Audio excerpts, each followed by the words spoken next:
In the fading light of October 2025, King Charles III, aged 76, lay in his private chambers at Clarence House, his breath shallow and his time drawing near. The monarch, who had worn the crown for just 3 years after Queen Elizabeth II's passing, was surrounded by a small circle of family, Queen Camilla, Prince William, and a trusted aide. The mood was heavy with sorrow, but beneath the grief simmered a question that had haunted the royal family for decades: the true parentage of Prince Harry, Duke of Sussex. In those final moments, Charles's words and demeanor hinted at a truth long suspected by many, that Harry's father might not be Charles himself, but James Hewitt, Princess Diana's former lover.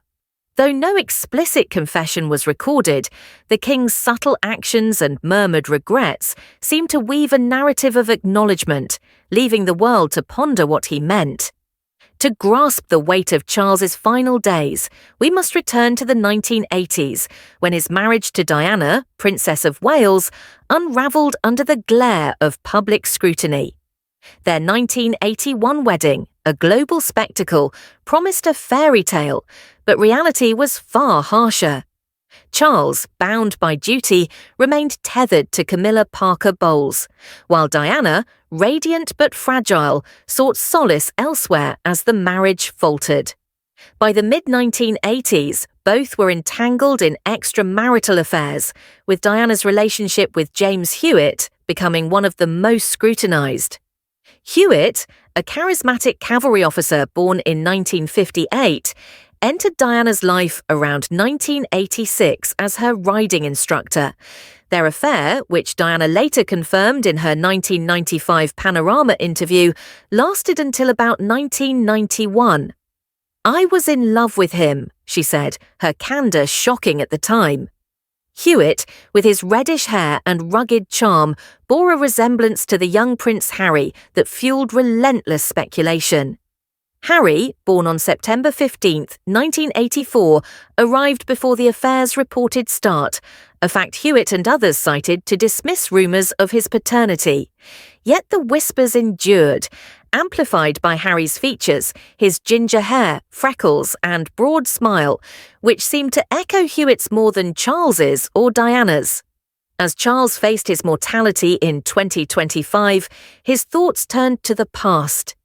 Weakened by a prolonged illness, rumoured to be cancer, though never officially disclosed, he grew reflective, speaking often of Diana and their shared failures. According to a source close to the family, Charles spent his final days grappling with guilt, not only over his role in their broken marriage, but also over his relationship with Harry, now 41, and living in California with Meghan Markle and their children. In one poignant moment, witnessed only by Camilla, William, and the aide, Charles clasped William's hand and spoke softly of Diana. "I let her down," he said, his voice trembling, "and Harry, I wasn't what he needed." The words were vague, yet laden with meaning. He paused, eyes distant, before adding, "I've carried it too long." To those present, the remark felt like a release, as if Charles were unburdening himself of a secret he had guarded for decades.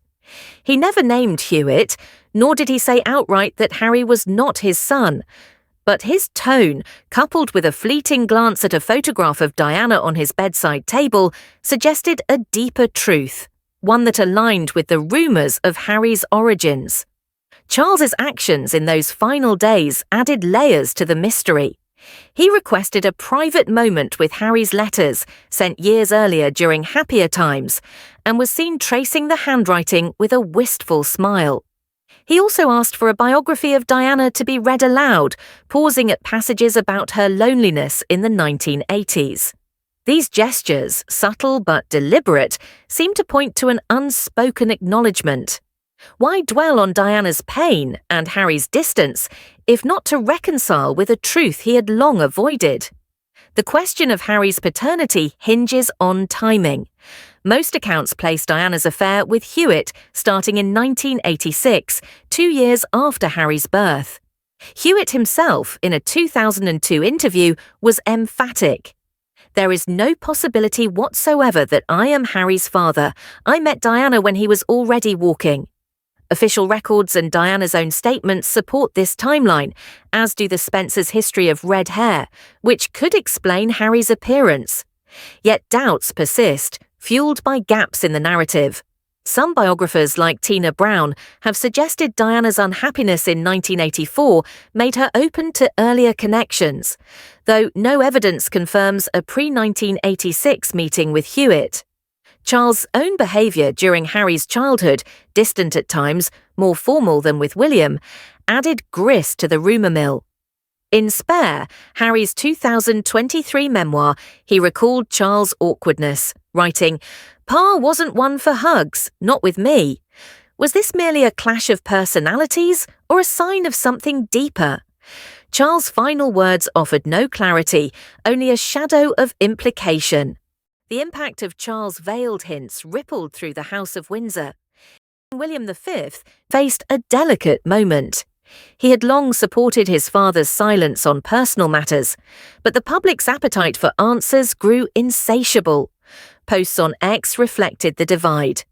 "Charles didn't say it outright, but come on, we all see it," one user wrote, while another countered, "Leave Harry alone, grief isn't a soap opera."